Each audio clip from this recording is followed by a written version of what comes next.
BlogTalk Radio.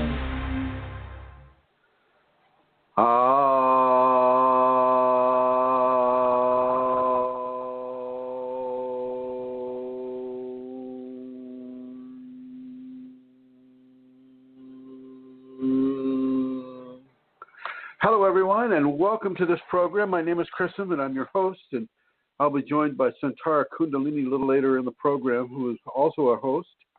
And I'd like to welcome everybody to this program, which is all about your Kundalini awakening experiences. I was given, well, first of all, I have to say that Inara is clearly responsible for my being on time today. Inara, the German Shepherd, who's about maybe 3 feet away from me right now. I started to doze off a little bit here, and 6 minutes before the program is to start, she comes up and gives me a little nuzzle with her nose, and just to wake me up, and it was so cool, so nice of her. So thank you, my dear. Thank you. You get the kudos. So I've been given to talk today about a couple of things, a few things. And one of the things that I want to talk about is the addiction that we have that has been given to us through the medical community for selected serotonin reuptake inhibitors. We're really operating our brain in an incredibly imbalanced way. And these SSRIs are not natural, they are artificial. And I know some people could say, well, if it's of this world, and because it's of humanity, then therefore it must be natural because it's made of natural components that you can only get from this world. But I'm going to suggest, no, that is not as that. I mean, that is true in its essence, but the application on the brain is detrimental. People are allowed to make mistakes. Scientists that are possessed entities that are, making them develop chemicals that throw a person's brain out of balance. This is not a good thing, and this is something that I'm talking about today. But first, let us see if the sound is working. And so I asked the folks in the chat room here if they can hear the sound. And, it's best for me not to just talk to the air, although I'm sure the air might appreciate it. So I'm looking here for Emma. Maybe you can let me know if the sound is coming through, or Iman, or all is okay here. Oh, okay, thank you, Emma. Very good. Okay, coming back into this program. So Kunalini tells me that just like ayahuasca, which is the jungle tea made from a Liliana vine called Benestropsis capi, mixed with chacruna, which is a shrub with a special quality in its leaves. It's called Psychotria viridis. These two plants mixed together form what is commonly understood as ayahuasca. Ayahuasca has a very, very strong Kundalini potential within it. For most people, it's going to be a temporary quality of Kundalini instruction for a person. Having them look at their addictions, when I say addictions, I'm not just talking about heroin. I'm talking about sex addiction. I'm talking about alcoholism. I'm talking about cigarettes. I'm talking about heroin. I'm talking about, all of these. When you just put the word addiction out there, I mean, it's a huge area of understanding about what addiction is and how that is manifested by humans in this society. And so addiction is a big deal. And anyway, so the ayahuasca goes right into the area of the brain where the addictions are the most prevalent and begins to work on them. The person has to kind of want to look at that themselves. It's not always going to be forced on you, but sometimes it will be. So there's that. And then all these different, shall we say, mechanisms for hallucinogenics that can really, in very small doses, can really make a huge change in a person's ability to withstand certain amounts of psychological and sociological disturbance within their brain. You got to understand that we live in a society that is really unbalanced as far as how it affects us.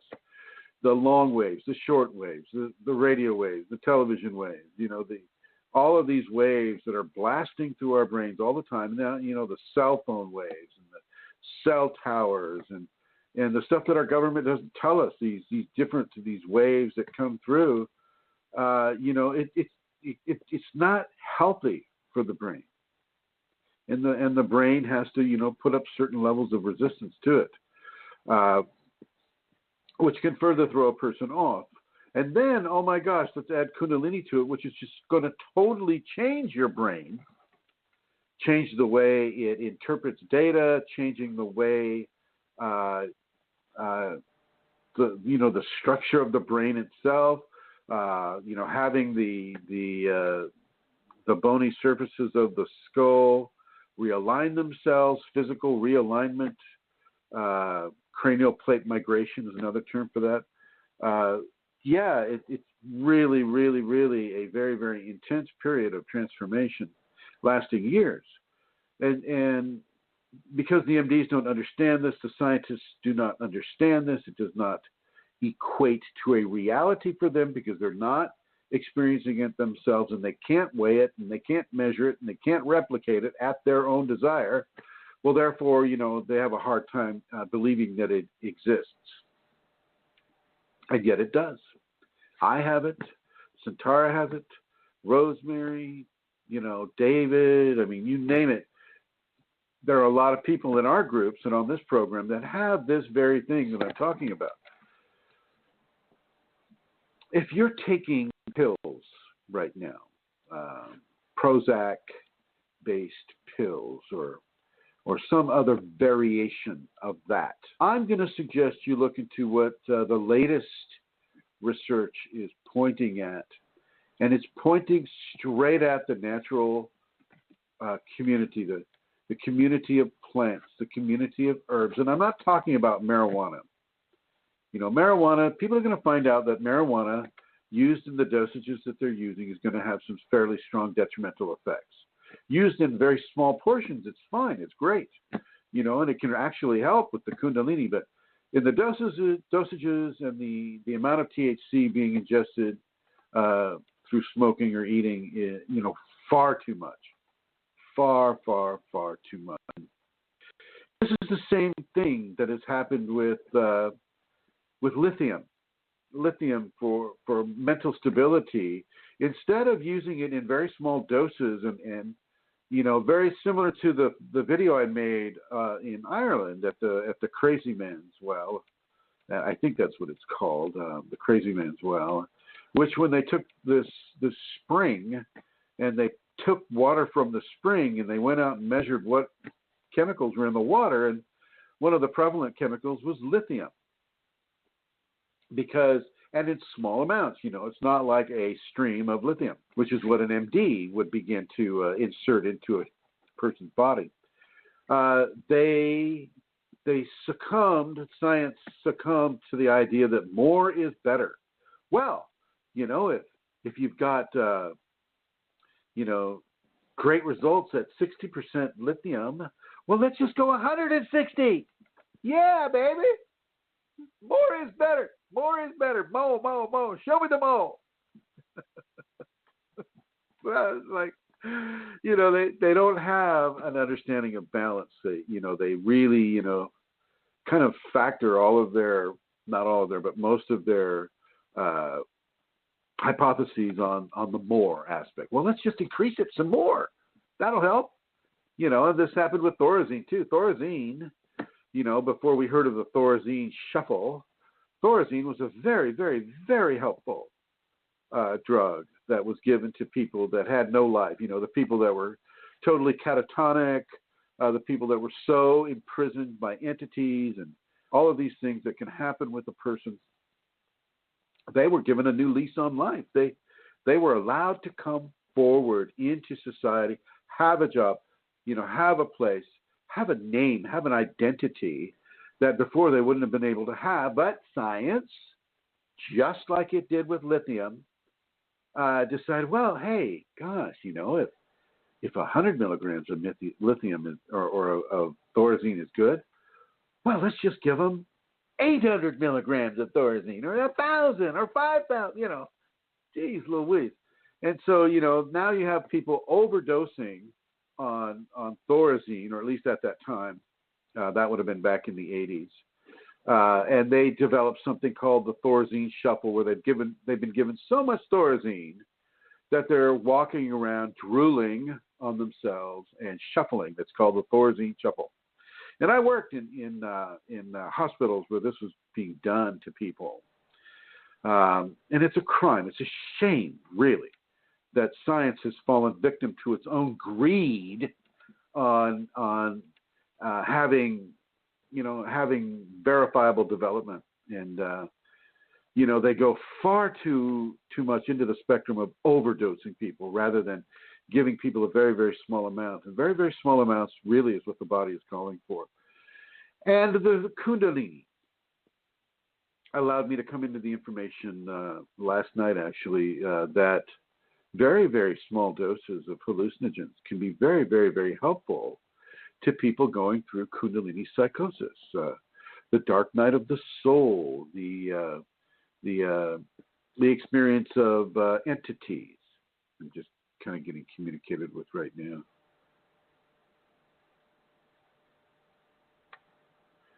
The experience of entities, the experience of Kundalini syndrome. But the deal is because we're so infatuated with the idea that more is better, that typically people will get lost in the whole overdosing of these types of natural substances.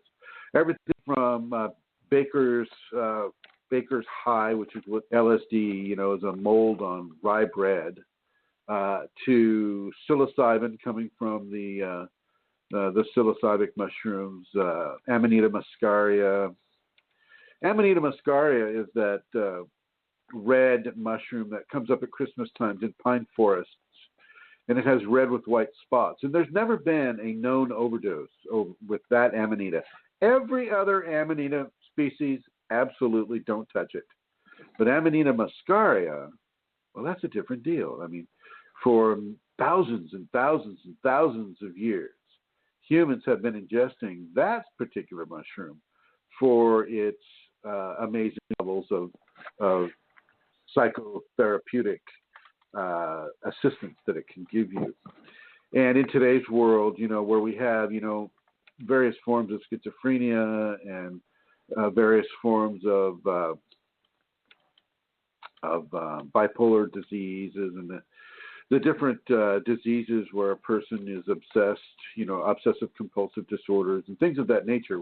And just like when I said addiction, these things that I mentioned, that, like schizophrenia, this is all about entities attacking a person.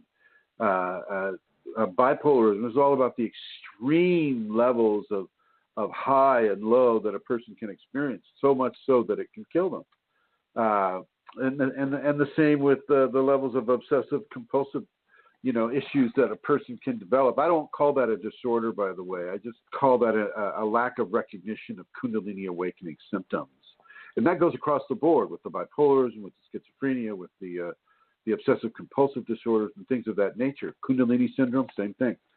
And in these cases, these psych wards, these mental prisons that people are put into or put themselves into, that they are still operating under the lack of understanding of what the appropriate dosages are for people having these types of symptoms. And they're not really looking for cures.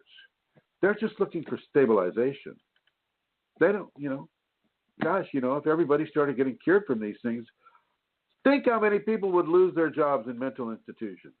Think of how many MDs and their great flowery, thesis for their for their medical doctors, and then, oh yes, and naproxen has this quality, and Depakote has that quality, and yes, I'm so smart and I'm so egotistical, and we can measure that, and so on and so forth. And what they're really not paying any attention to is the natural world, the world of the Shakti Kundalini, that which we are all a part of. Instead, they're going with the manipulated ego of themselves and of those people who have had their egos manipulated before them. Teachers, their peer review programs, et cetera, and so forth. I think people could do a lot better with a native shaman rather than going to these benefactors of big pharmaceutical. So anyway, so I was told that the person that is engaging in these new experimental, it's just like Kundalini, new experimentalism, with regards to D-lysergic acid or LSD and ayahuasca and psilocybin and MDMA and all of these things, right? It's like, oh, these new things, which are actually ancient, far older than Prozac, far older than, selected serotonin reuptake inhibitors, older than medicine itself. And they have the audacity to say, well, we have these new experimental processes where we're taking very, very, very small doses of D-lysergic acid and showing some very, very, very beautiful signs of recovery from PTSD and some of these other things that, the SSRIs just basically put on hold. Or they trap the person inside themselves, and so they're still experiencing it, but they're not showing it outwardly. So Kundalini is coaching people to look at the natural world once again. Okay? Instead of going with better living through man-made chemistry, she's talking about better living through coming into the natural environment, coming into your Kundalini, coming into the same consciousness that has given me this information, coming into it yourself. Okay, coming into it yourself. It's really important for people to understand that, by a virtue of nature, Shakti Kundalini has given us everything we need, standing naked in the jungle, as long as you're not, getting eaten by a tiger, to recover from a lot of these man-made symptoms like PTSD. It's PTSD isn't all about, current wartime things, people going from the United States to Iraq or Iran or Afghanistan or somewhere else. The Roman legions had PTSD. Alexander the Great's men had PTSD. When you're fighting in wars and you see firsthand what happens to people inside of wars, with their limbs getting hacked off and heads and whatnot, and the sight, the sound, the smells of guts being exposed and the vapors from these exposed human insides coming into your nostrils and the screams and all of these things. It's enough to put a person into PTSD. And they also understood that the natural world, was available for the healing that can come from these types of PTSD. And so when you start looking at the natural world, you start looking at ayahuasca, which once again, there is no known overdose of. And I know that one guy was drinking massive amounts of it, and he wandered off and got killed. But that wasn't because of the ayahuasca. That's because he wandered off into a country that he didn't know about. And they found him later on, right? And in Peru, with all of its beauty and all of its interest is still a fairly dangerous place to wander around in. When you're on ayahuasca and you're wandering around, it's a very different place. During my experiences in Peru a couple years ago, I was taking I was definitely inside of an ayahuasca experience, and I found myself wandering outside of the ceremonial place where everybody was, about 30 people. And I found myself wandering outside looking for somebody because I'd been told that they were missing. And there was a river right next to the place, and I wanted to make sure the person hadn't drowned or wasn't, like, inside the river. And so I was on the what they call the Pachamama, the ayahuasca, the vine of life, and it, the outside environment takes on a very different quality when you're that way outside. To be honest with you, I kind of enjoyed it. But I knew that I had to find that person. So I had a very different, I had a very strong goal in mind, what I was doing at that time. And I never could find him, but I did come back into the temple and continued with the ayahuasca experience. But I can imagine, somebody drinking maybe 10 or 100 times what I had been drinking and then going out and, oh boy, that would be a very, very, very dangerous situation. Inside of those types of experiences, the physical reality of the world takes on very, very different meanings and very different visuals, very different ways of deciding, do you walk left? Do you walk right? Can you swim in the soil type of thing? You know what I mean? And so, ayahuasca taken in small doses, like 1 or maybe 2 ounces, within a 6-7 hour period is just fine. And it shows you a lot about yourself and what you need to do. Same with the psilocybin, whatever quantities of psilocybin. Now, with Kundalini, psilocybin, I don't feel is such a good idea. Psilocybin is very powerful. I've seen people get their crown chakra really messed up by their ingestion of psilocybic mushrooms. And I will counsel against that. I will counsel against it. I've taken that myself 5 times, and yes, it gives you a very unique perspective on the world and on the universe, the multiverse. But for Kundalini awakening, especially if you're looking into the divine merge, it can be very, very detrimental. And if you're not prepared to see entities and have them communicate with you, i.e., when you see an entity, it sees you because it knows that you're consciously aware. It's like a red flag goes off. If you're not prepared to have that all the time, 24/7, then it's going to be a very, very huge shock to your system.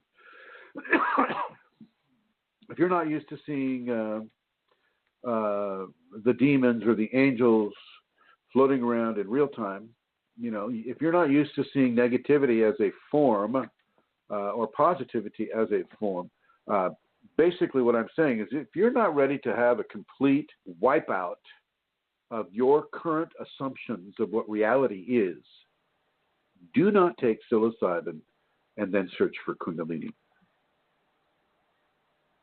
Do not do that. Okay.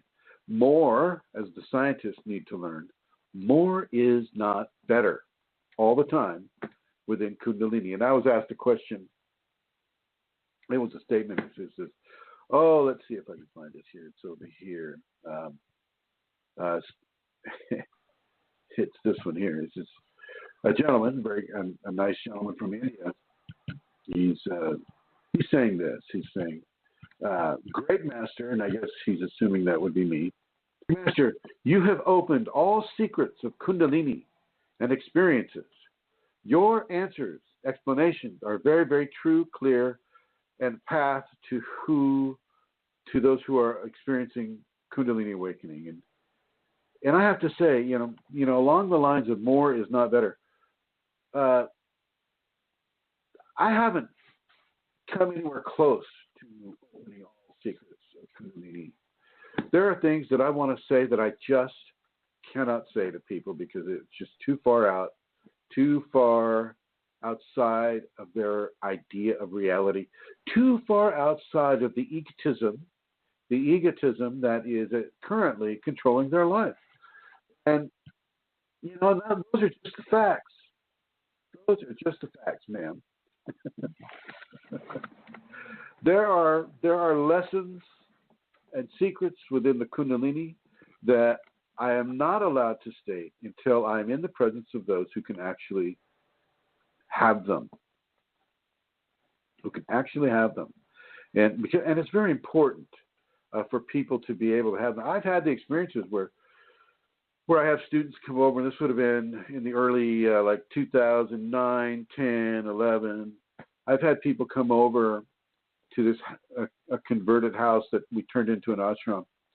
And, you know, I would try to give them extreme teachings, and there was no place for them to get a handle on it. I could tell them these truths till the cows came home, and they'd nod their head and they'd agree and they'd make these commitments that there was no way they could go through with these commitments because the power behind the information is just too strong. It's so strong that it's like a person just cannot grasp what is being told to them until they reach a certain level of receptivity. And on any of my groups, there are very, very, very few people. All said and told, probably about maybe 27,000 people have the opportunity to read the material that's being given to them from my Shakti. And very, very, very few, you know, I could count them on two hands. People are prepared to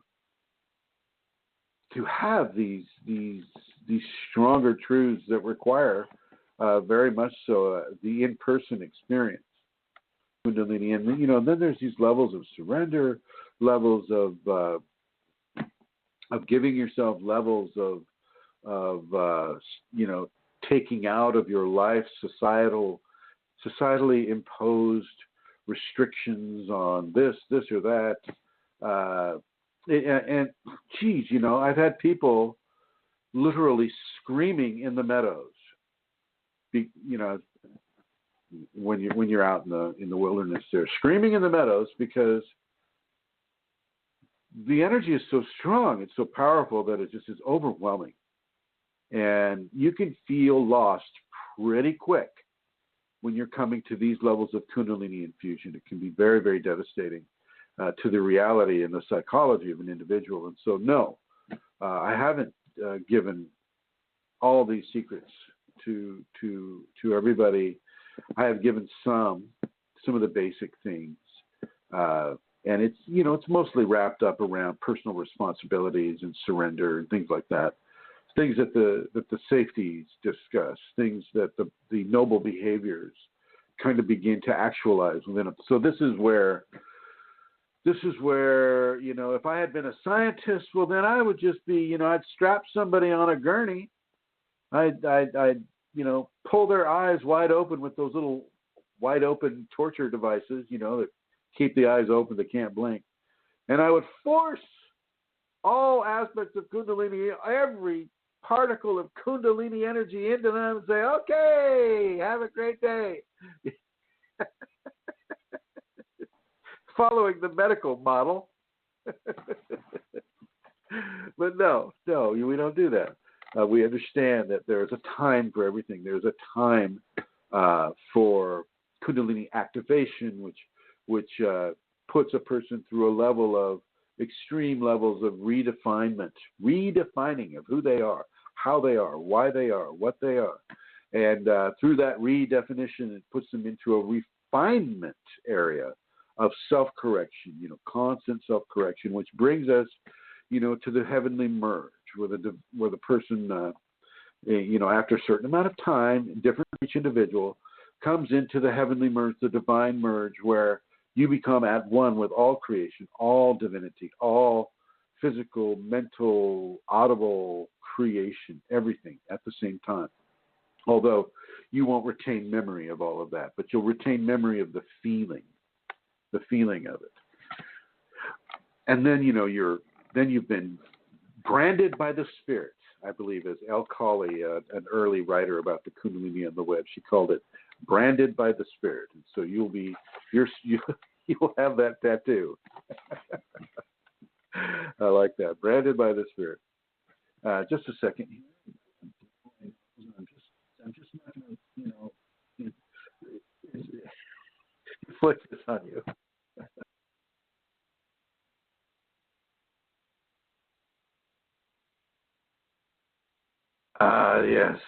Yes. Very nice. It's the small things in life that you really like. Being able to blow your nose. Which brings me to my next topic here. I have the pleasure to announce that I indeed have a nasal infection, a sinus infection. And I noticed it today when I was blowing my nose, because I had to blow my nose, number one, and that it was very colorful, number two. And having the Kunalini, I don't have a lot of pain with it. And even if you do, ladies and gentlemen, you do not have to suffer with this. I know I go into a lot of mentoring people about allowing themselves to learn from the pain, to learn from the discomfort, to learn these things. But for things like a flu, where no matter what you do, you're not going to get rid of it. Take some Motrin. Not so much aspirin, not so much acetaminophen. I mean, acetaminophen kind of hurts the liver, aspirin hurts the kidney. Motrin seems to be one of the better things. And just, take some Benadryl, take some antihistamine. These things are okay. The Kundalini can modulate through these things. So I'm not counseling people to live their life naked without any kind of help from professional pharmaceutical quality types of components. I am saying that for the real big deals, Kundalini syndrome, like schizophrenia, like bipolarism, like obsessive compulsive disorder, like dark night of the soul. I'm talking about those areas that you need to learn from. I mean, you can learn from a flu. I'm learning from whatever this is, that the Kundalini can pretty much handle it pretty well.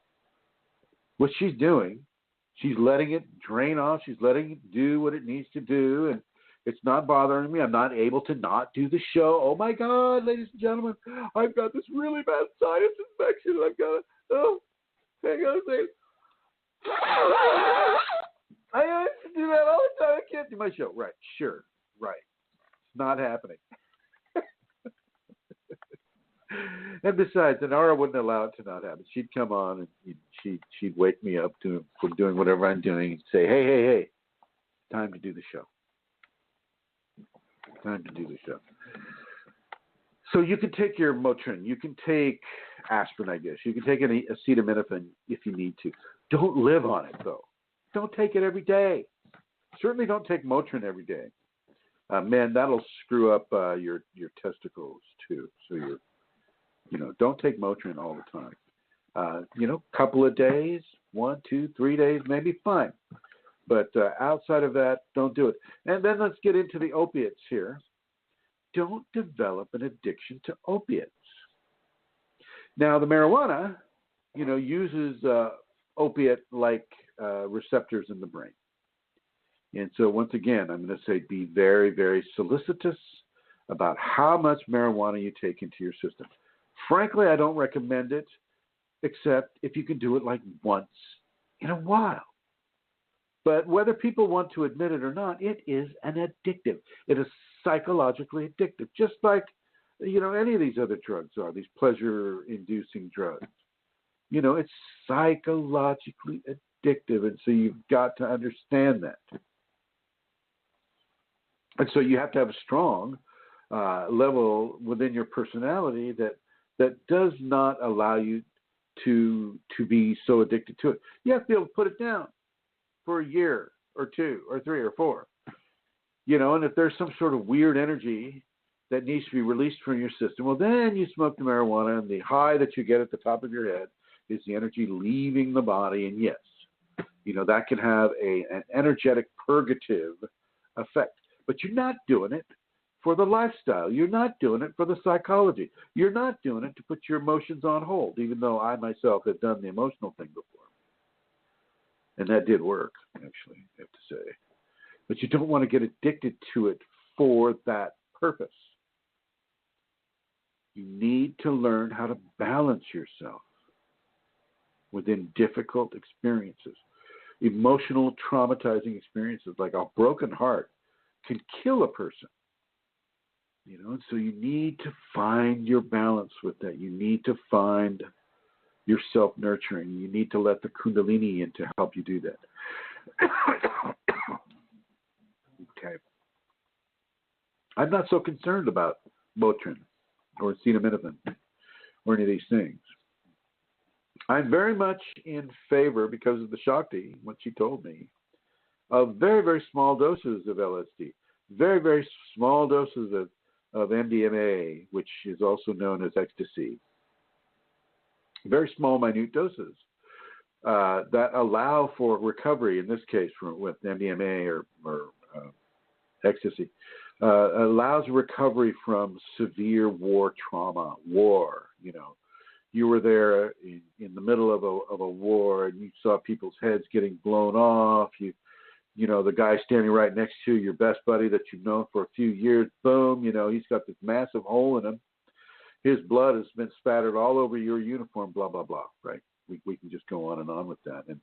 And you come out of that so traumatized, you're in such a daze that you don't have a lot of emotional control, to the point where you're kind of emotionally catatonic.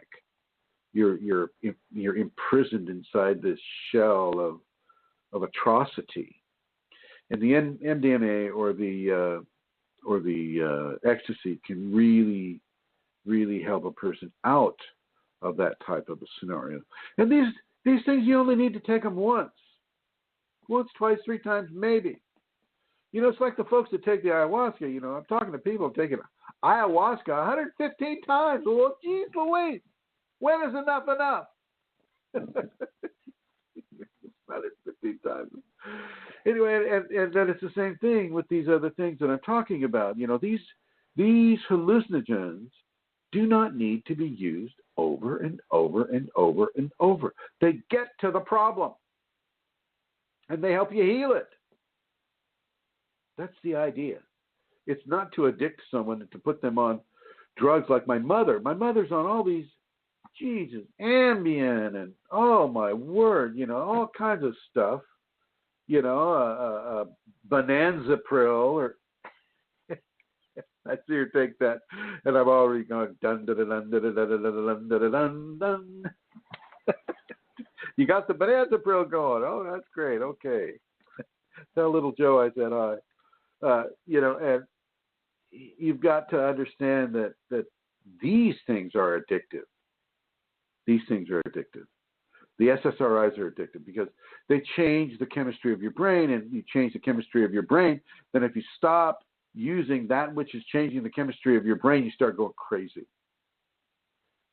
Truly addicted. And it's worse in many ways than what they're trying to heal you of. I mean, they're just not really healing you. They're stabilizing you.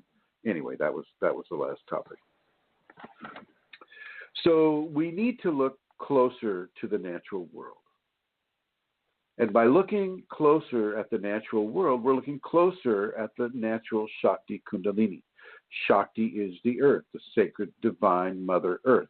The earth is for the most part, what we understand as from a divine gender, it's the mother, it's the sacred mother. Mother Nature, Western people know it as Mother Nature. And so the Indian people, the people of the East, they're a lot more accepting of it than it is in the West, the scientific West.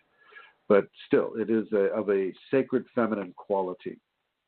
And the closer we look at these natural resources that sacred femininity has provided for us to look at, the better our lives will be, and the less addicted our lives will be, and the more openings towards the understanding and the experience of grace our lives will be. Now, I'm not going to say I'm suggesting any of these things.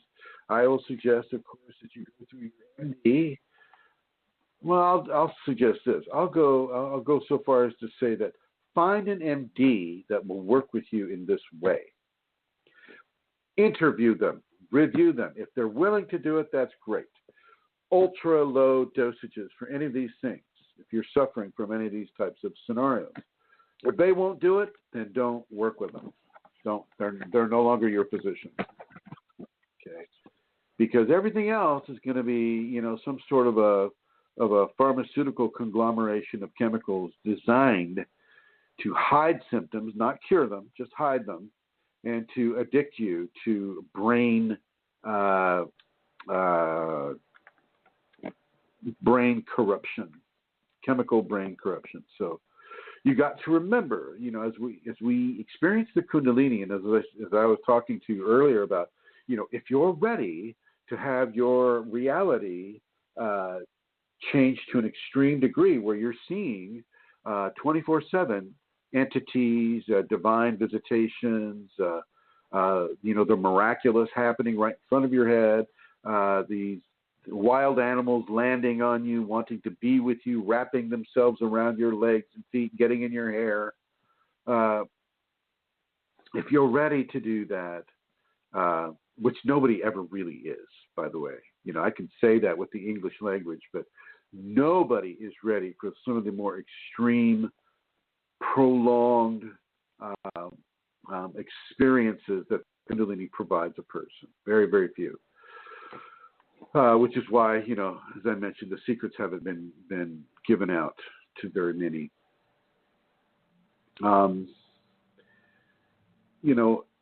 When that happens to you, then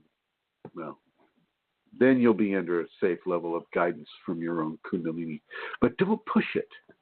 Don't take the psilocybin and go into a church and look for God. Don't take LSD and, start running naked through the jungle. Same with ayahuasca.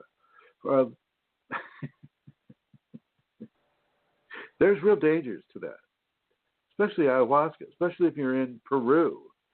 First time I, experienced that, it was in 2010, and our guide said he had to go to the bathroom, so I had to go watch him so that I could bring him back into and he ran away into the jungle, completely on the ayahuasca.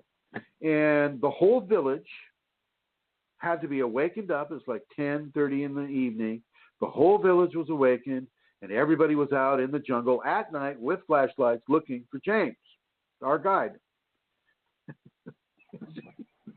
And after an hour or so, they caught him. They caught him and they sequestered him in a safe place where he could continue to have his ayahuasca experience. But he got out. He escaped. And so once again, all the shamans were out looking for him. And, nobody in Peru or Brazil, wants to have an international incident inside of these areas. And that would have been an international incident. He was a British citizen. And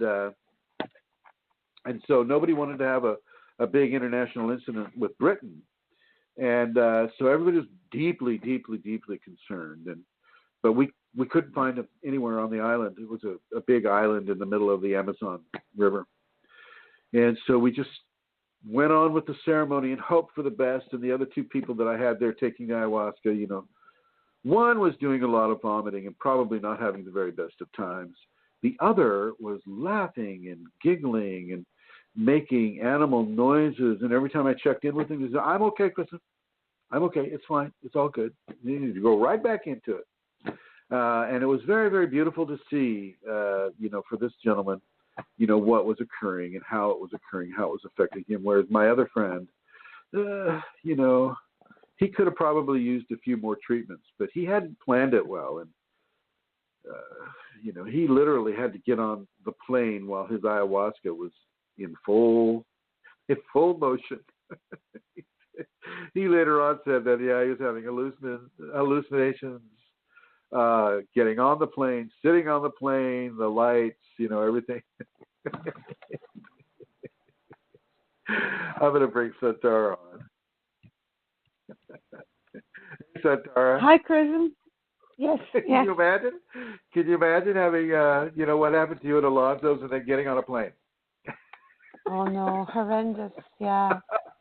Yeah. I mean, imagine being able to just deal with people, what you'd be seeing. Oh, my God.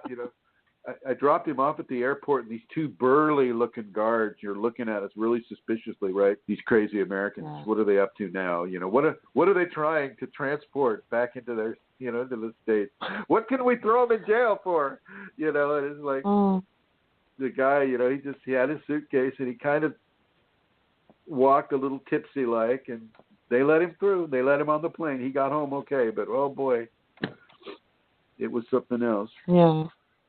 Well, I'd like to introduce you. I'd like to introduce you to everybody who is listening.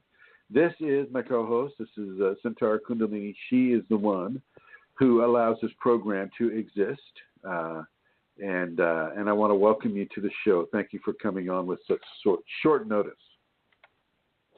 You are welcome. It's good to be here. Always is, Chrism. Hi, everyone. Hi in the chat room there. And I just want to say hi to Manisha, who Chrism has just woken up. She's normally going to sleep at this time. So hi, Manisha. Good to see you. And hi, Manisha. I think I will be seeing you soon. I'll be arriving in Germany on May 20th and leaving on May 28th. And those are the dates that I'm looking at. And I'd also like to see if I can make a side trip up to Cologne to visit with Vincent. As some of you may know, Vincent was the gentleman that I advised go to John of God in Brazil to work with his entity issues. And, he'd be a good one to come to the show with because, he had a lot of different experiences down there. He's up in Germany. He's in Cologne right now, and I'd like to see if we can do a side trip to see him. Well, this would be a good time to just give a quick shout out about the seminar, Chrism, and let people know. It's happening in Germany, May 26, 27. Manisha is organizing it. If you want to have any details about it, contact her. She's on Facebook. Manish, or you can go to Chrism's Facebook page that deals with seminars. It's called Kundalini Seminars and Events with Chrism, and you will find it there. All the details about the seminar in Germany, May 26th. And we also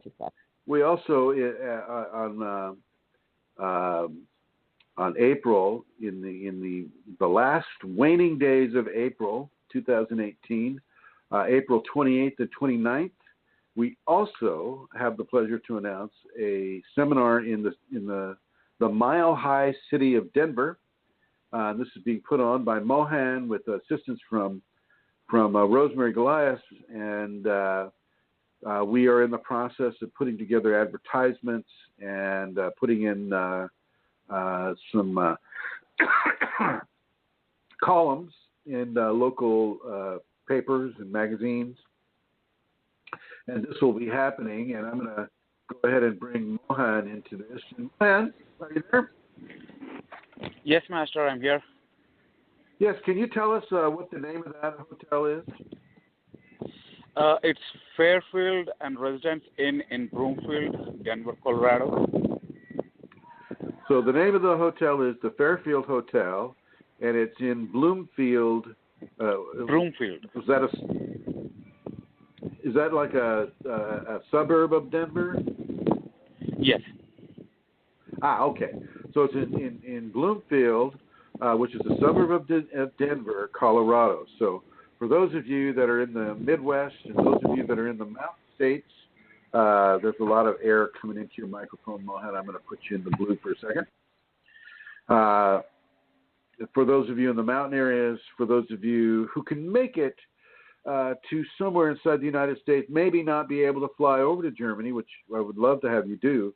But if you cannot do that, if you, like, say, live in Arkansas, or you live in Texas, or you live in Arizona, New Mexico, Washington State, California, Nevada, you can probably make it to Colorado. I was able to drive from California to Colorado in about 20 hours. So, that's just something for you, so you have your car there too, you can get around. So that will be on, get back over here. Yeah, April 28th and 29th of this year, 2018, at that hotel in Bloomfield, which is a suburb of Denver. So everybody, if you can come, then come. If you can't come to this one, the very next month will be the German one, and I'd love to see you there. Yes, ma'am. Well, Minisha says there's 15 booked in now to the one in Germany, and there is a limitation on that. It's not, she has to cap the numbers fairly soon. So, guys, if you're listening and you want to come, you better get onto her fast. Yeah. Right. She doesn't have a stadium. She doesn't have access to a stadium. She does not. This is not a Pink Floyd concert.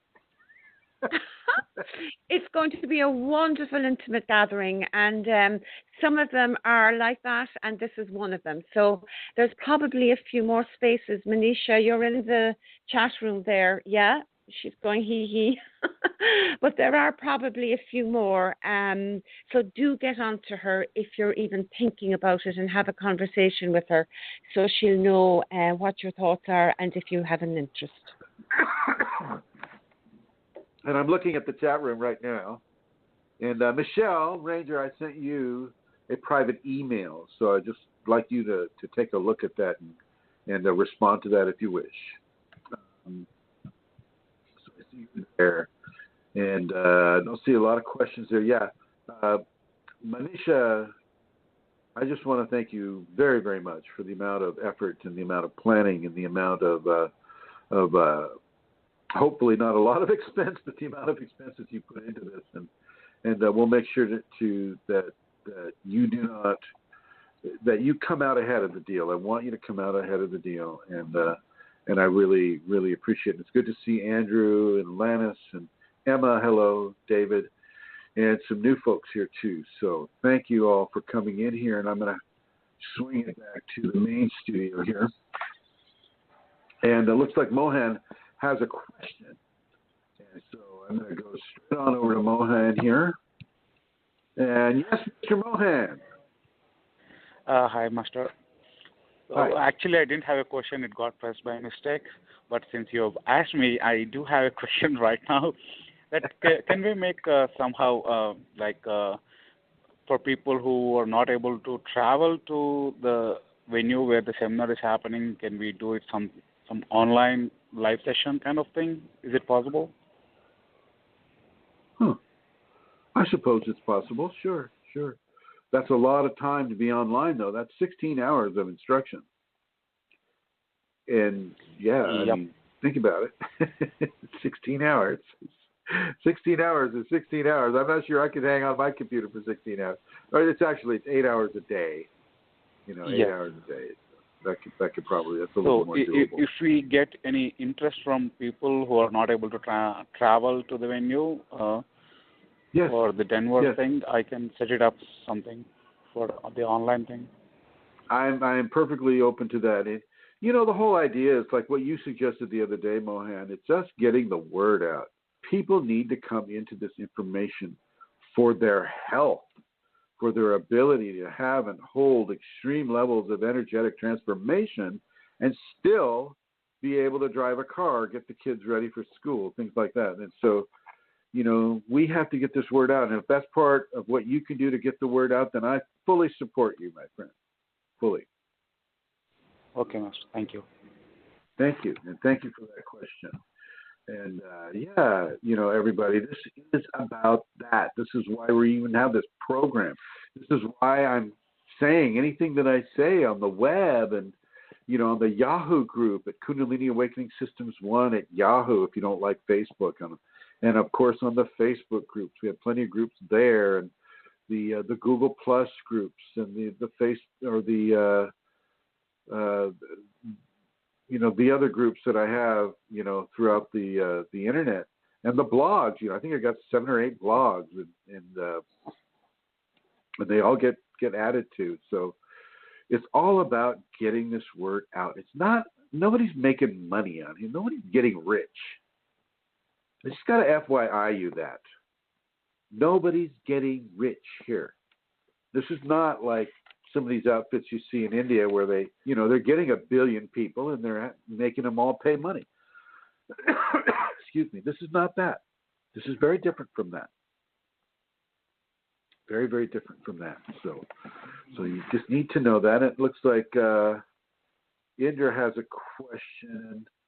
Mohan, if you can, if that question mark is still relevant for you, like if you have another question, well, I'll just go there and check right now. Mohan, do you have another question? No, Master. Very good, very good. Thank you. Okay, and then coming over to Indra, who also has a question. And here we go. Hello, Indra. Hi, how are you? I'm doing well, thank you. How are you? I'm good, thanks. I have a question. I've heard that. Okay, so I actually had a little situation. I went into a certain place. I'm pretty sure you could read between the lines. I went into a certain place. I have a password to use at that place, and it's 12/21, which is my birthday. And I took my son to get a password / code to that same place, and I noticed he chose my birthday too, which is 12/21. And I whispered in his ear, and I go, "Did you choose my birthday?" And he said, "Yes." And when I looked up on the wall at that place, I saw 12/21, 12/21, 12/21, 12/21 4 times. So you took him to a brothel? Why are you taking your son to a brothel?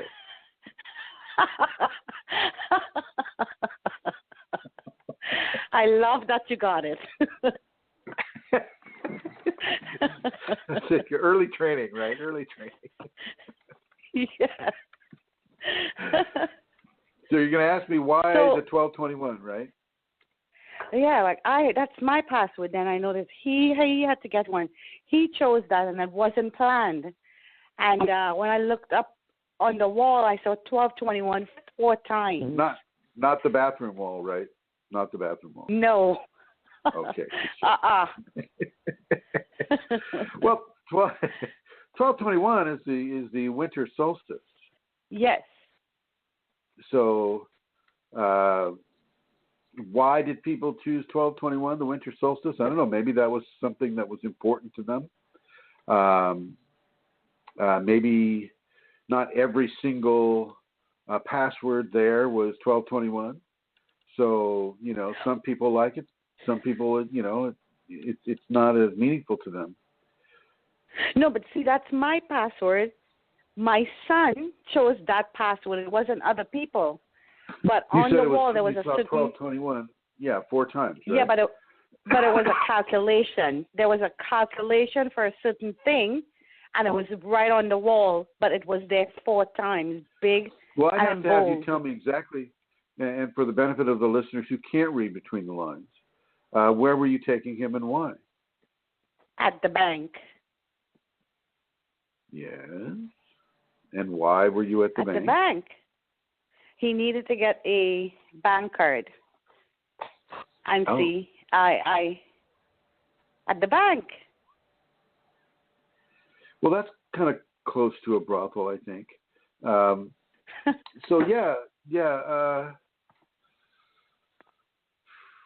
Well, I'm not going to be able to tell you why somebody, these people chose your your password, for their account, or why. I can kind of tell you why your son did, because you're his mom and he knows when your birthday is, and a lot of people use their family member's birthday as a password. It's not an uncommon thing. Right. So, okay. So you don't think it's significant at all? Not really. No. I'm just, okay, I just want to know because I don't usually pay attention to things like that, but it got my attention, right? So. Well, I totally understand that, absolutely. But no, I don't see a significant sign of, of anything out of the ordinary. I think a lot of people I've used my mother's birthday before for passwords. Right. What's the significance of that date? Once you told me it's a Kunalini. Oh, within the Kundalini, right. Well, it's the solstice. It's the winter solstice. It's the beginning from the Julian calendar. It's the beginning of the winter season. It's the winter solstice, the apex of it. Winter, I think, officially right. starts sometime in November, and then with the solstice, you actually have that seminal event. And that is especially significant for him because of you. Yes. Okay. Okay. I was just curious. It just it's like, oh my God, at this moment, he chose it. It's already my password. I understand, where you're coming from with this, and because you have so much phenomena coming at you because of the Kundalini, that you're going to kind of draw references to. And that's true. Because right. when my third eye was about to open, I had an experience similar where for a month, I had seen 111, 222, 333, 444, 555, and it just lined up, and it happened for like a month, right? Right. So I couldn't help thinking like somehow something was lining up, or it was connected, like, you know what I mean? Sure. So my mind went there, and I just wanted to go ahead. Within a Kundalini context, you can find a reason and a rhyme for certain things happening within your life. You can find that. But that will be for you to find out from your Kundalini, to discern from her communication to you through symbol divination. Right. Yes, I got it. Well, very good. Very good, my dear. It's a pleasure to talk with you this week, my dear. Thank Same you for here. calling in. Yes, I would listen to the rest of the show. Okay, all right. Putting you there. Yep. And I just want to remind anybody that just as Indra did right now, and just as Mohan did, if you want to call in and ask a question, those of you on Facebook right now who are listening to it, the phone number is area code 347, United States, area code 347-934-0026, 347-934-0026, and be happy to take your call. And I see Santara is on. You go, girl. I'm only on in preparation, Chrism, for in case you want a questions or something. I don't really have anything to say. I do want the questions. I'm over here on the chat group, and I just want to echo what you said to Manisha about being grateful for her organizing and providing this opportunity for people to meet and to meet Kundalini people. And I don't know what the Brussels thing is either. I don't know that we mentioned Brussels at all. But okay, Brussels. So let's see. Since there's no questions currently coming through, why don't we start with your questions, Santara? Okay, Chrism. So I'd like to ask you a question that isn't on the groups, and it's about organ donation. You've spoken before about blood donations, and if memory serves, you've said, keep your blood. So how would you feel, or what's your thinking about donating organs at death, you know, the organs of a Kundalini person. So what you're suggesting is donating organs at death as opposed to donating them while you're alive, right? Well, you can actually donate a kidney or that, can't you? But I'm specifically talking that would be really the organic about free-range donation. It would. Okay. It would be a super special kidney. But I suppose I'm asking you, it's not just because of the organs themselves, but also, you know, how the organs are harvested, if that's the correct word, I'm not sure, around death. And that aspect as well. I'd like to hear your thoughts on that. Well, because the body is suffused with the Kundalini, anybody who gets that organ is going to have the risk of having a Kundalini experience that they cannot understand. I don't care if it's the heart or the eye. I don't care what part of the body. Every aspect of the body is suffused with the Kundalini, and so just like the blood. You run the risk of people having this and going crazy, winding up in a mental home. But with organ donation, I feel there's more divine control on who gets what and why. With blood donations,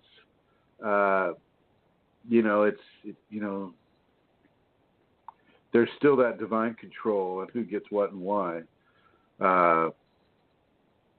But you're alive, and so your resonant energetic signature is now in two people instead of just one. Or however many people got the blood. With the organs, first of all, it's a stronger force. Well, I can't say that either because the blood's everywhere. But it's a strong force nonetheless, and they might start seeing angels, and they just might start hearing voices, and they just, you know what I mean? I mean, they might come into an activation by virtue of your organs, and frankly, I don't see that as a bad thing. I see that as the sacred Kundalini picking and choosing who's going to get your organs.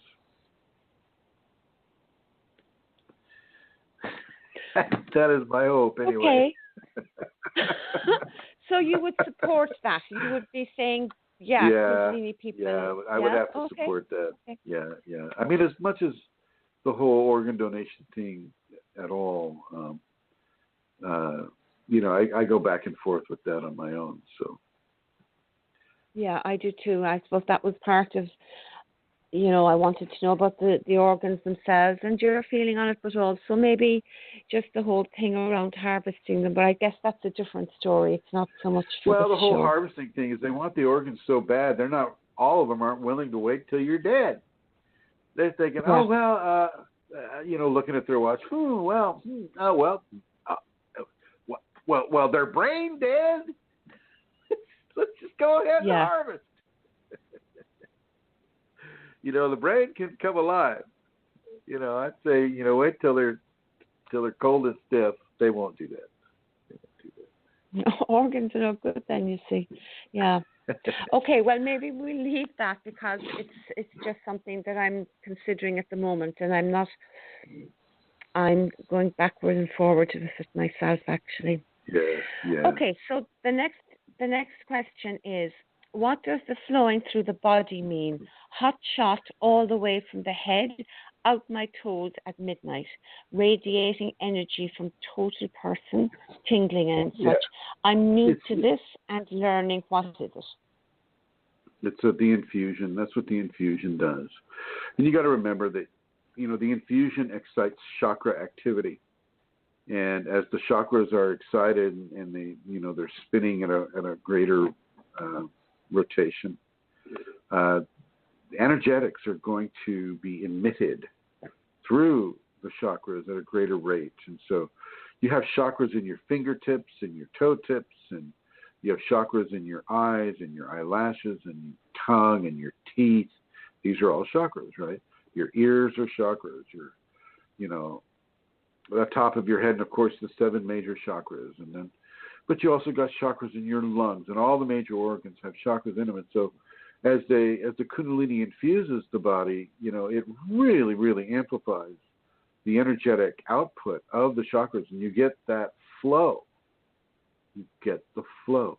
And the fact that it comes to you at certain times of the night means that she's active for you at that time of the night, for you to perhaps take a special interest.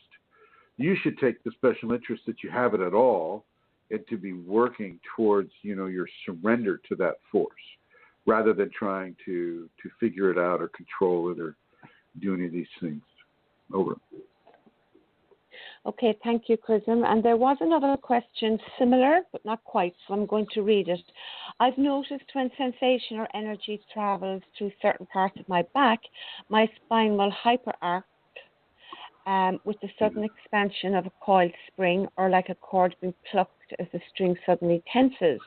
The energy can shoot up to the top of my head and forehead, and sometimes it stops at the nape of the neck.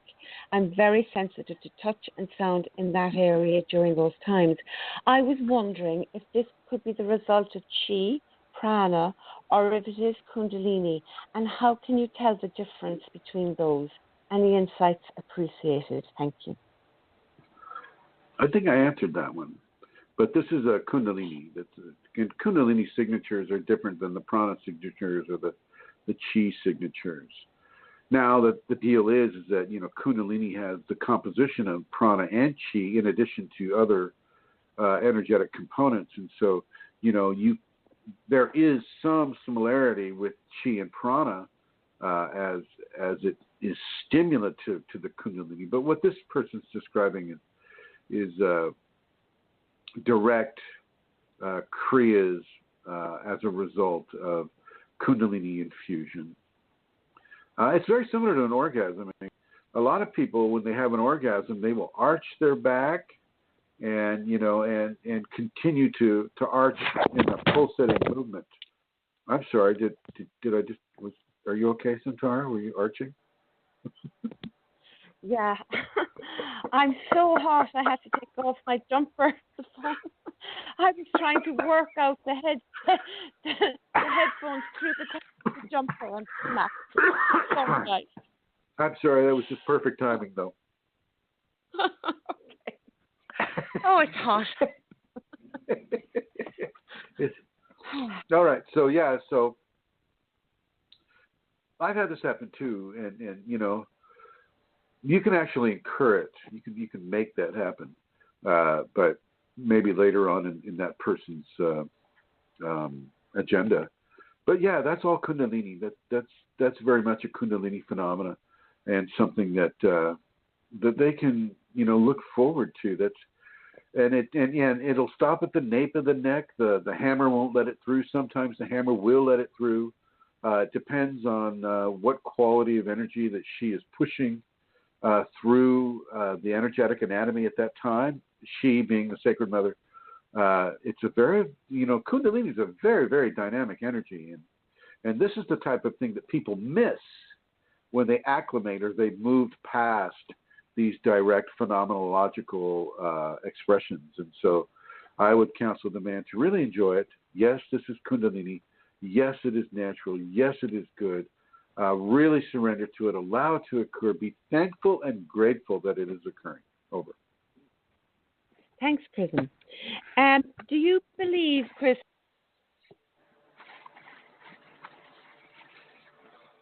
Oh, shoot. Go ahead. Say again, please. Okay. I went over to the shoulder now. Okay, I've got to find the questions again. Okay, here I am. Chrism, do you believe in practicing the mudras? And if yes, how do you determine which one to practice and when? I consciously don't practice the mudras. The mudras practice me. When she wants me to go into a certain mudra, like Kubera or Gyan or the heart mudra or anything like that, she compels me to do it. For the most part, within the Kundalini, it is the Gyan mudra that is most significant, most important. And when you're inside of the phenomena, like the last question we just were talking about, Inside that phenomena, as you're arching and the back is extremely stimulated, almost like with electricity, you'll find that the thumb and forefinger tip go right together without even trying that, and they're pressed together not gently but hard. This is the mudra that the Kundalini wants the person to go through because it allows that flow to be initiated. It supports that flow. It supports that flow.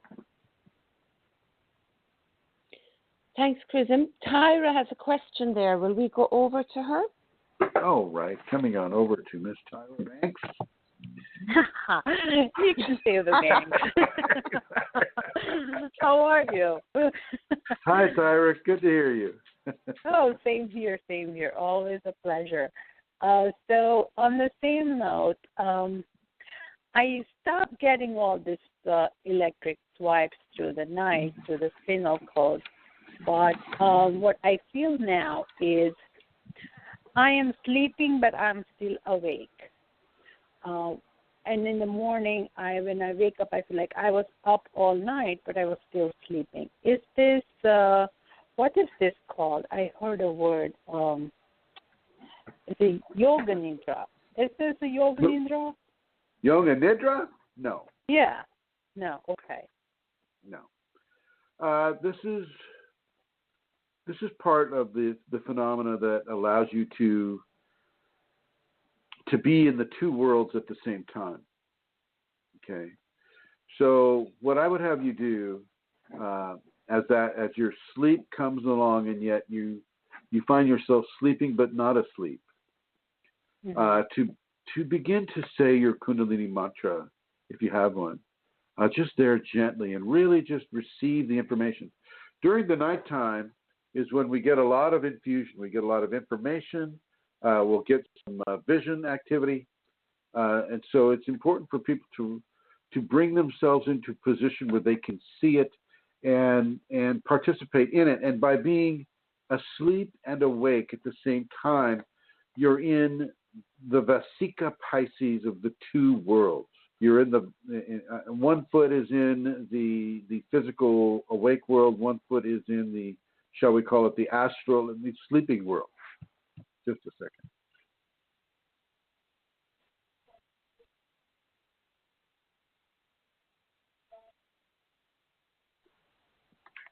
And so it's important for you to really surrender to that. Nothing's wrong with that. Matter of fact, a lot of things are going right with that. So embrace that experience, embrace that phenomena, and allow yourself to be open to what she wants you to know, what she wants to show you. So here's the thing. I didn't want to say it before you said it because you're like putting a pad on the pedestal. But I feel like I work in IT, and I can relate getting downloaded while I'm asleep. So I feel like I'm still awake. I'm still awake. Yeah. Well, that's okay. That's okay. So just maybe tie into what's getting downloaded. But I don't know what's getting downloaded. That's what I'm saying. Maybe ask her to show you what's being downloaded. Oh, ask her. Oh, okay. Remember, she's listening. She's listening to us even now. If you have not been communicating with her, Tyra, it's high time for you to start. Oh. Talk with her like you're talking with me right now. Oh, really? Okay. Oh, okay. Yeah. But with a lot of respect. A lot of respect. Of course. Yes. Yeah. Because I don't see that much dream, or I don't have a dream or some desire or whatever. But I still feel like I was up all night. That's what I feel. No? Yeah. Well, you'll feel that way, but you don't feel tired though, do you? No. But I must say, I have sometimes after I meditate, when I feel like I have severe body pain. When I stay up like this, my body is like soaring. Next day. Well, that's also part of the infusion during sleep or during the sleep non-sleep phase. Energetic transmission is still being held. And that insertion of energies into the muscles and the bones can cause a level of soreness. You got to remember that Kundalini is not a gentle, easy quality all the time. Sometimes it is, but for the most part, it's fairly easy to feel. And that level of energetic infusion is a huge change for the cells of the body, and they will expand. And as they expand, those communities expand, those cell communities expand. The person is going to feel soreness. It's like the kidneys. You know, when the kidneys start to expand, they don't expand in a little way. They expand in a big way. And you have you could tactilely feel the kidneys extruding through your skin on either side. And it's these communities of cells in the body that are being expanded. And it's sore. Your kidneys can be sore because of that too. And it's the change that is occurring. It's the infusion of the transformation dynamic that is being expressed. And you just need to kind of get used to it and be okay with it. Yeah, it seems like it comes in the waves of it. It will come, it will stop, and it will come again, and it will stop. And whenever it comes, you feel like this pain is not a normal type of pain. It's some pain. It's a little different. It comes right at the deepest level of the core. Well, you talk with her. You need to have a conversation with your Grace, my dear. You talk with her about this. Thank you so much. Thank you so much. You're very, very, very welcome, Tyra. Thank you for calling in and coming back to Her Holiness Santara. Hi, Chrism. Can I just say a little bit about that, if that's okay, about... Sure. Yeah, because she did use the term... I can't remember what it was now, but it just triggered something.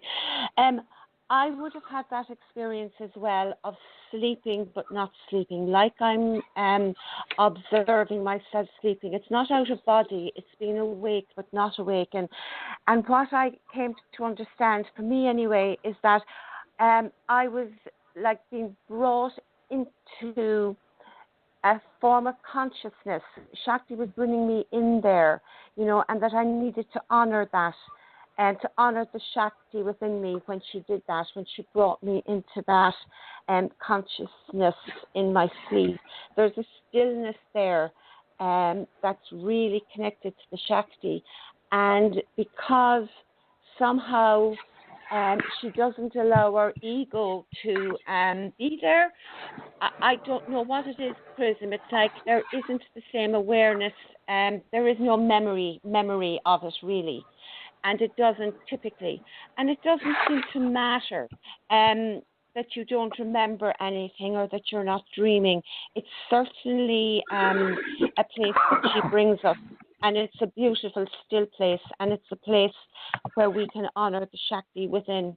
And I think to have a conversation with her as well about it is spot on, because she'll expand that then as that proceeds and as you engage with what she is doing and where she's bringing you. Yeah, I agree. I agree. I think it's a good space. No, good. Yeah. Go ahead, my dear. Yep, going over to it. Okay, so Chrism, I suppose you're asked this often, but it comes up again and again. So can you just briefly say the difference between activated Kundalini and awakened Kundalini for new people? Yeah, activation creates the impetus to self-correct, to refine and to redefine who you are, how you are, why you are. And it brings you to the point where that redefinition creates a magnetic pull through the Kundalini to join with itself. And as that magnetic pull is initiated, one is pulled into the divine embrace. And this is where a person merges.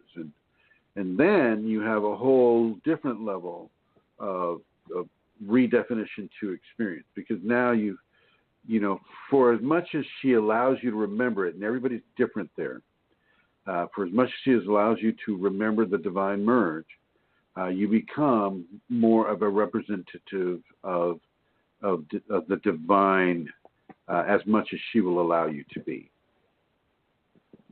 Over. Thanks, Chrism. And again, there was a question on mudras. You okay? No, hang on. I answered that question really well a while back, and I'm just trying to see if I can find it here. Let's see. Just a second. Just a brief little comment here. Yeah.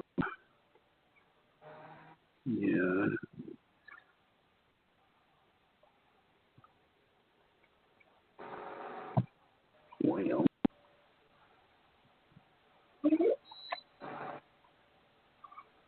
Doesn't look like I'm going to find it in time.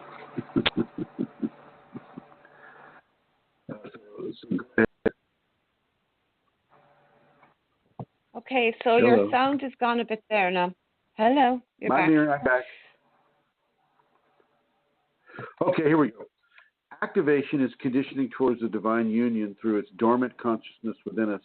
Awakened is the new equation of existence after Sacred Mother, Sacred Father have birthed their sacred child. There's that one. Not the one I'm looking at, but yeah. Okay. Okay, so there's another question on mudra. It says, will meditation by holding the Kundalini mudra help in Kundalini awakening? Yes. Over. Definitely helps. Okay. Well, What's it does. The this is the one. Mudra? It's the Guyane mudra, the forefinger tip and the thumb tip, and the three other fingers spread out. I mean, that is the one she wants, and that is fairly universal. If you've got another mudra coming on, I'd look at entity incursion. Okay, so that the Guyane and the Kundalini mudra are one and the same thing then. Okay, got it. Well, now we have the Tantra people, right? And the Tantra people have their own idea of what a Kundalini mudra is, and it represents the Shiva lingam stuck into the vagina, and so they stick the forefinger into the closed fist, and it's like, having sex with your fingers, I guess.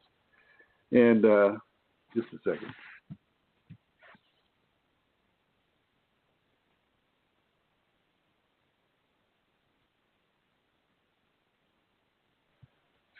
It's not what I'm talking about. I'm talking about forefinger tip, the pointer finger, and the thumb tip coming together with the other three spread out.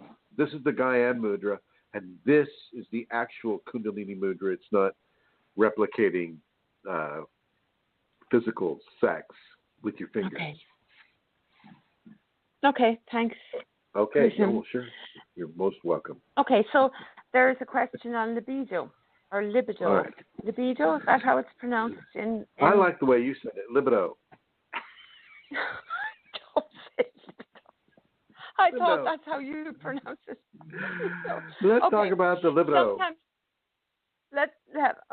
So sometimes libido energy is dominant. What to do? Just go with... Libido. Okay, I'll start again. Sometimes libido energy is dominant. What to do? Just go with the thoughts or struggle to retrain it? Will it do any bad? No, it's not a bad thing at all. If you can restrain it, then restrain it. If she's given you that discipline, and you'll know if you can't. You'll know that, oh God, this is nothing I do is going to stop this. And then you just let it go. You let it go. And then if you're a man, that means that The ejaculation, is happening. If you're a woman, that means the ejaculation is happening. You just have to let it go. Sometimes she will not allow you to control this. And I know the people that are practicing celibacy are saying, wait. But I don't care whether you're practicing celibacy or not. Kundalini trumps your, I hate to use that word, Kundalini is dominant. I can see why. Oh, my God. Kundalini is dominant when it comes to having control over the sexual issues. And if she wants you to orgasm, well, she wants you to orgasm. If that means you spill your seed or you give out lubrication in great quantities, then you do that because that is what she wants you to do, regardless of what your little egocentric brain is saying. Oh, I'm practicing brahmacharya.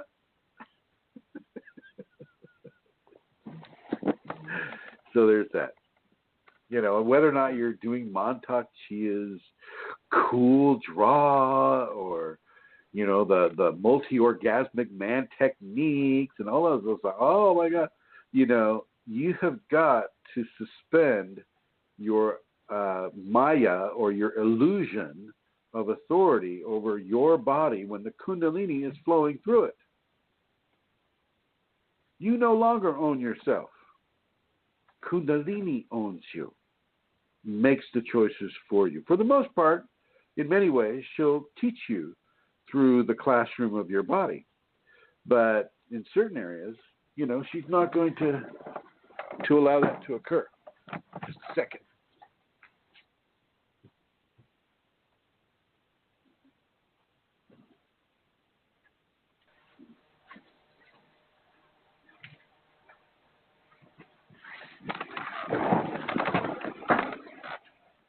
Over. Oh, okay. Right. So there's another question. I think today I had the first encounter with telepathy. After meditation, I opened eyes, and while still in a meditative state, while focusing on a candle in front of me, it began moving. I'm wondering if this is common. What are you doing? Well, I had to put Ishta into her little kennel.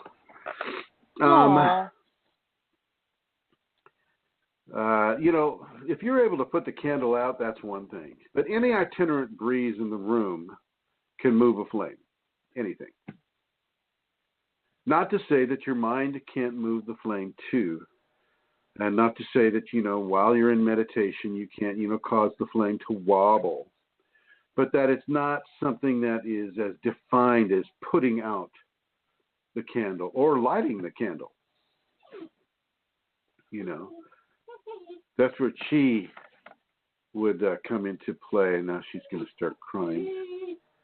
Oh, boy. Can you hear that? Oh. Yeah. All right, hang on. Okay. It's going to get real loud pretty quick. Well, go ahead. okay, so and that's not really telepathy either, is it, Chrism? I mean, that's no, that would be that would be moving objects at will. So no. Okay, I just can't think. Yeah, but also let's try to take out the obvious before you immediately begin to assign Kundalini phenomena to something. If it's an air current, make sure there are absolutely no air currents anywhere in the room. Make sure there are absolutely no entities in the room as well, because the entities can also have effect on the physical properties of a flame.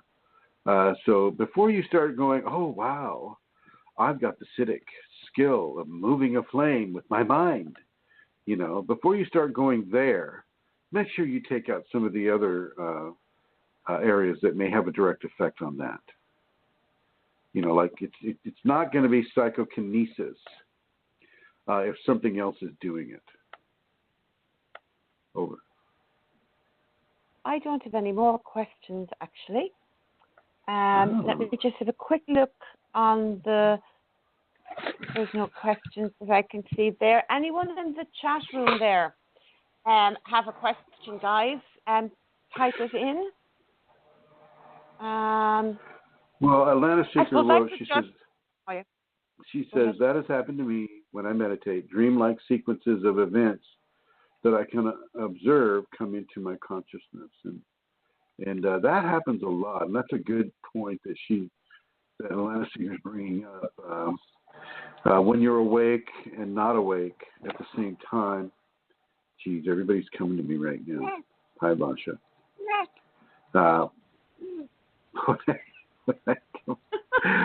When I'm, asleep but not asleep, that allows you to have phenomena that's based, kind of in the hypnagogic area.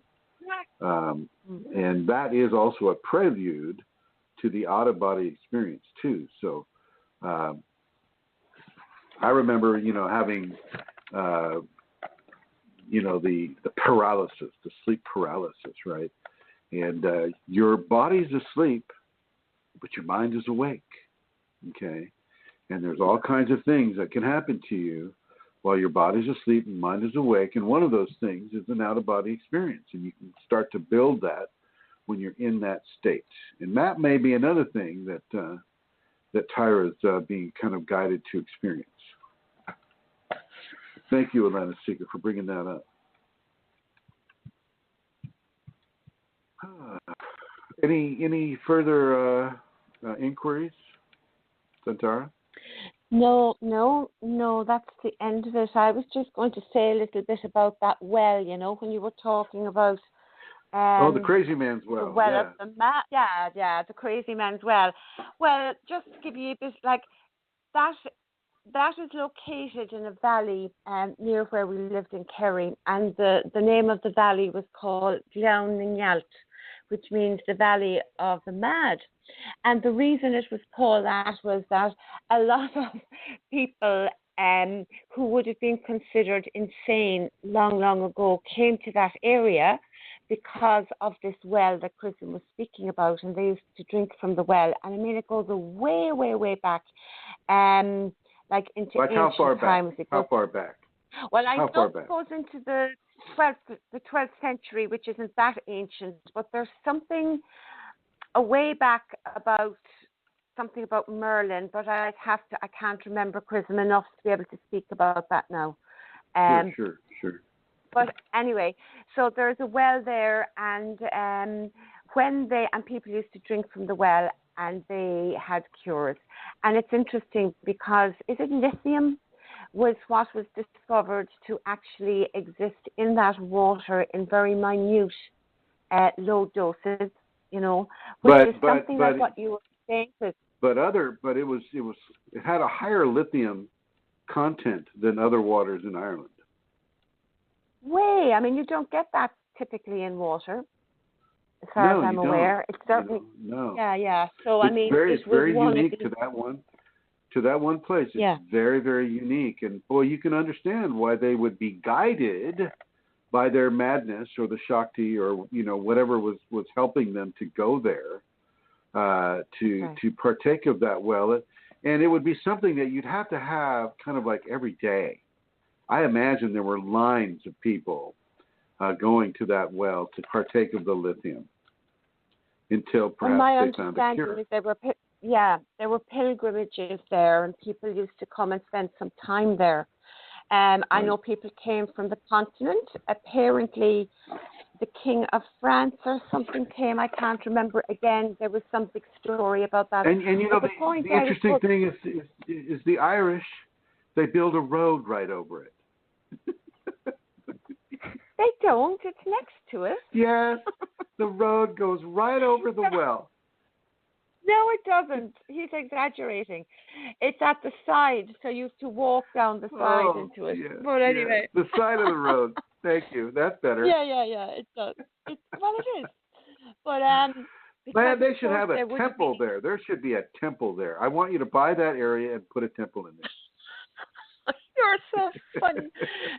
There would have been a natural trail up there, you see, and so then that's why the road ended up there. But I mean, the thing is, what I'm trying to say is that within nature, all over the place, we find that there are these places where cures are presented for us, and there was much more of that long ago, before pharmaceuticals, back in the ancient time when we were connected to the earth. So true.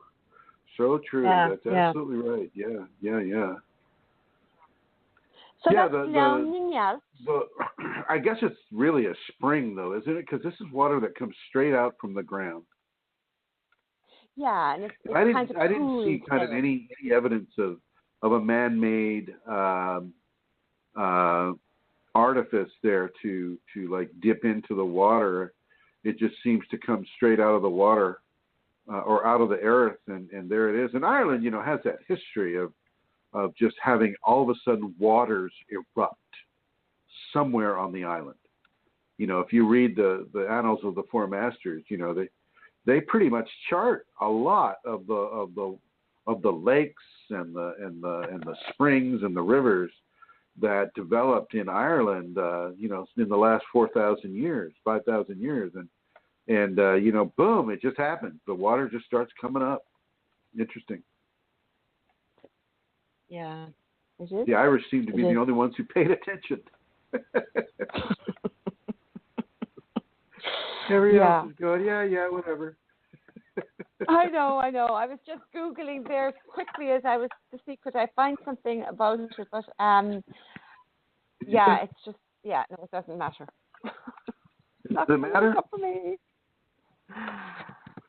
Centuries mental. Well. Yeah, it says it's dating back to the 1584, but I know that it goes back way further than that.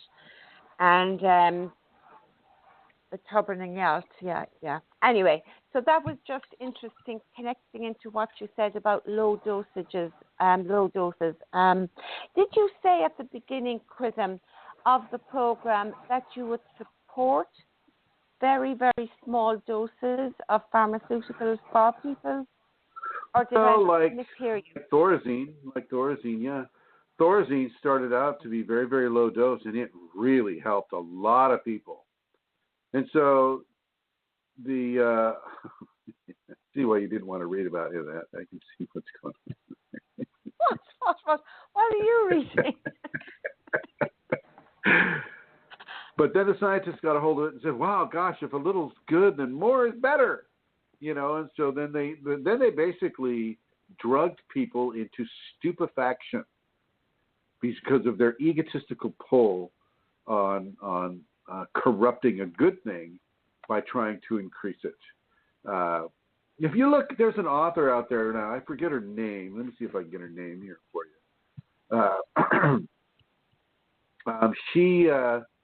She's written a book about this, and I suggest any Kunalini person to get this book, because if you're going to ever use any kind of pharmaceuticals for yourself, you need to read a book of a woman who has the Kundalini but doesn't realize it. Her name is Lauren, Lauren Slater, Slater. And her book is, it is Blue Dreams. And it's the science and the story of the drugs that changed our minds. Okay.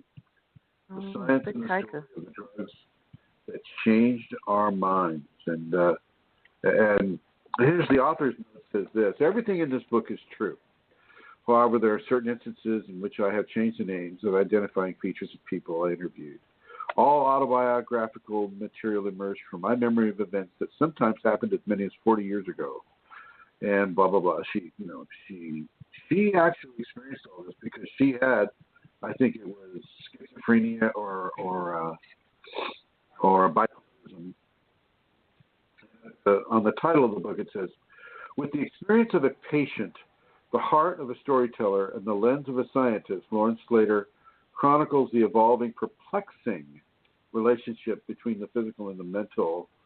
And she's strung out right now on SSRIs or Prozac-based medication, but she's researched the LSD, the psilocybin, the ayahuasca, and all of these, and she's come up with some very, very beautiful understandings about how these natural things really, really, really help people,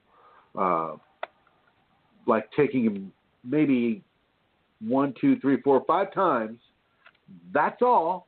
Okay, not having to keep having that prescription refilled over and over and over. You know, you just take it a few times, and you're better. And you're better. And that's a huge deal. Right now, and that takes money right out of the pharmacists and the pharmaceutical industry's pockets, because they want you to keep refilling that prescription. They want that. That's money for them. I bought this. This is true. I bought this driving on like Monday. And Blue Dreams, The Science and the Story of the Drugs That Changed Our Minds by Lauren Slater.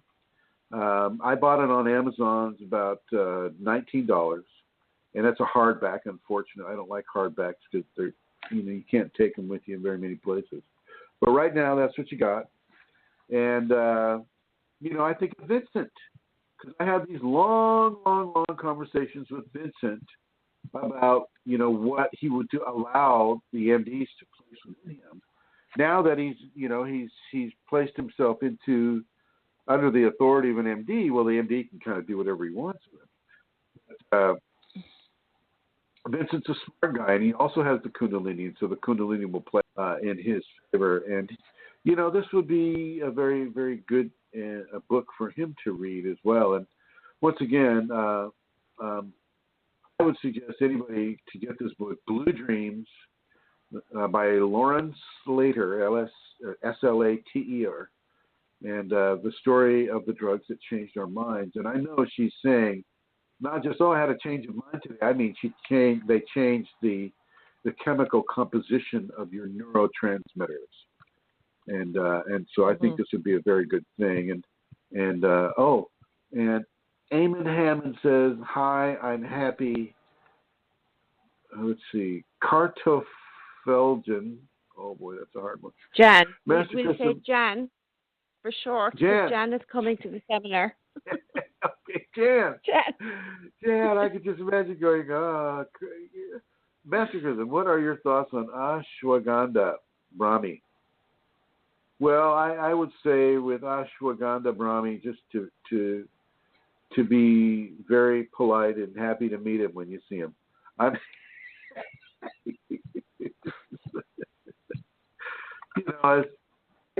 People have to understand that I'm just kidding on that, Jan. I am not an Indian yogi.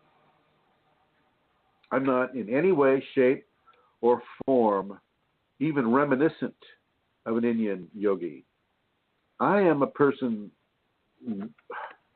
outside of religion, outside of the cultures of the Brahmins, outside of the Indian caste system, outside of the belief system that Hinduism represents. And so I don't really, follow what ashwagandha Brahmi is talking about. Let me see what he says here. Let's see if I can do that real quick. I find that my Kundalini has given me specific kinds of information that allow what she wants me to say to come through. And typically, I see it. Those are two herbs for the nervous system. And let's see, these are two best friends in the Ayurvedic pharmacy who hold hands on the herbal playground, oh my Lord, as they calm and support your mind. In my recent journey of reclaiming myself from grief, I rediscovered the sweet support of the daily, whatever that is.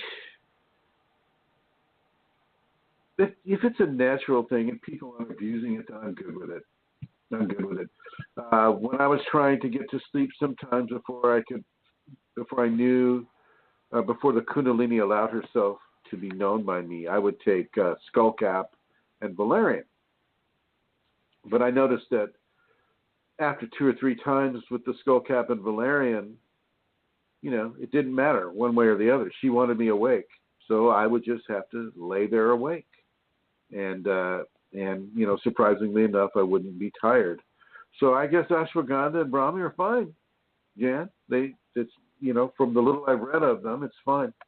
It's any natural quality. I'm not just saying, as long as it isn't addictive, and as long as it isn't to be abused. You have to be able to get to sleep without a chemical. You got to be able to lay down in your bed with whatever sleeping clothing, if you use clothing, and go to sleep without depending on an herb, without depending on a drug, without depending on a mind-altering chemical substance. Just by shutting your eyes and shutting off the light, go to sleep. And if you're using ashwagandha and Brahmi to do that all the time, I'm going to say no. Do not do that all the time. Take a month off. See if you can. You've got to learn how to sleep again, just the way a baby does, just the way this little Siberian husky does, just the way Inara is doing right now. They didn't take a drug. Their species, all those drugs, experimented on them like 7,000 times the human dose. So that's my feeling about skullcap and ashwagandha and Brahmi, all of these things that we're using to help us do what we should be able to do naturally. And Iman Hammond writes, "Hi, I'm happy to hear you, Master. I have a question. Can one open the third eye without having any spirit's vision or contact, which it would be better for me? Thanks." Jan says, thanks a lot. It's not for the sleep. I tend to overthinking in general. That's a lot of Kundalini people do, my dear. So you're in good company. And especially when it affects you physically, when it affects you physically, we want to know what is happening, why it's happening, and how it's happening. So yeah, I totally get it. And with Eamon Hammond, I'm happy to hear you. Can you open the third eye without having any spiritual vision or contact? And which would be better for me? I would not consciously try to open the third eye. Do not open the third eye of your own egotistic desires. The Kundalini will open your third eye when it is time for the third eye to be opened. Do not try to take a drug or an herb or a plant or any kind of a thing to forcibly open the third eye, because I guarantee you will have problems. Anybody who does it will have problems, because you haven't reached a level of refinement for the physical being to be able to deal positively with what it's seeing and what it's experiencing. Refinement has to occur. Redefinition of reality has to occur. Too many people are trying to open their third eye, and those people go straight from third eye opening to mental hospital. Or third eye opening to the crazy man's well in Ireland, and then to mental hospital, and kind of a circle right there, I think. What do you think there, Amelia? Yeah. Well, if you come and visit Terry yeah, go ahead. Yeah, no, I was going to say we will go to the Crazy Man's Well if people come there later in the year. Yeah. And try the water. But go on, if the head comes through the wall. When the heads are coming through the walls and looking at you and saying, "Hey, Ammon, how the heck are you?" And freaking you out. Well, then you know that maybe you shouldn't have forced that third eye open. And then I want you to contact Centaura, and she'll be leading tours to the Crazy Man Well at that time, and making lots of money. So there you have it. Yeah, indeed. Any last words, my dear? No, well, yeah, I was, just there when we were talking again about addictions, I was thinking we've been speaking, or you were speaking about substance addictions, but there are so many others, aren't there, Chrism, like behavioral stuff and, technological, techno addictions that we have now. And the whole stealing things is an addiction. Guys that pursue women and just want the conquest of the first, having sex with them, and then lose interest. That is an addiction. People needing to dominate other people. That is an addiction. People that need to have as much money as possible and never spend it. That is an addiction. I mean, our addictions are so huge. It's such a huge topic. And a lot of it is conspired by, entities. Entities, bring this to us.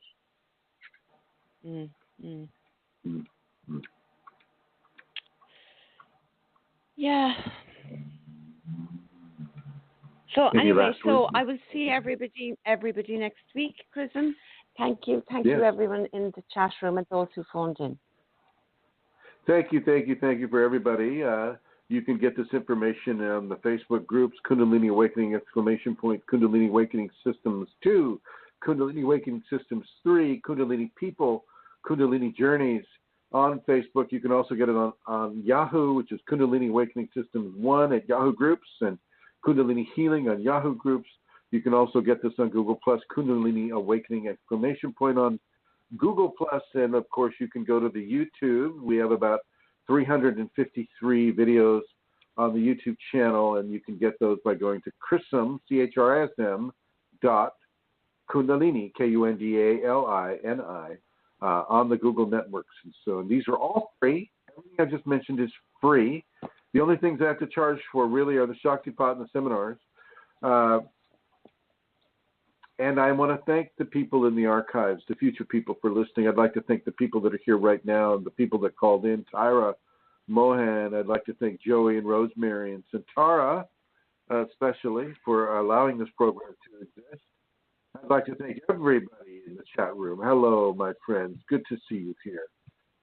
Wish I could see you in person. I'd really love that. Wouldn't that be great?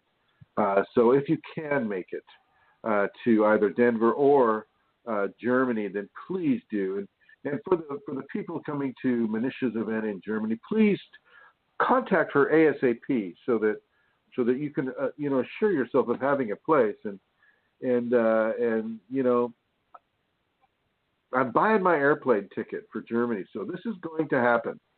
And I just want to implore you to really contact Manisha and let her know what your plans are, and I hope to see you there.